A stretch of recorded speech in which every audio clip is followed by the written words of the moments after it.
Бывают разные ситуации, бывают точно так же разные люди. Вот прям буквально вчера такой случай был.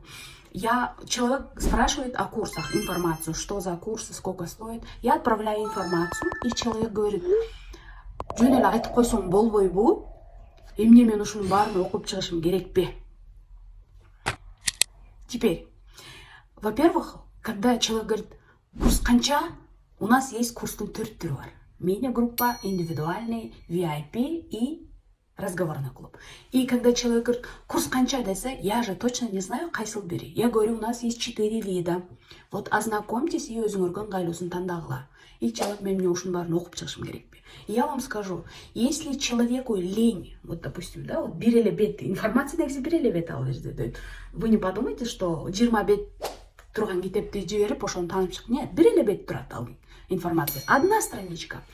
И эгерде киши бир страничка информацияны окугандан и человеку прям скучно или не может прям одну страничку прочитать, 3 айлык курсту окуп бүтөбү?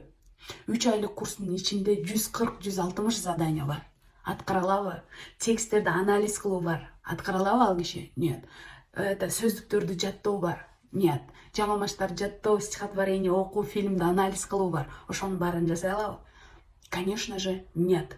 Поэтому перед тем, как записываться на курсы, спросите себя, курс окуу, просто привыкли, что бир айда орус тилин үйрөтүп салам деген рекламаларды көрүп атып, нам кажется, что это легко. Нет, это не легко. Это работа, это труд, это терпение. Вот это что такое.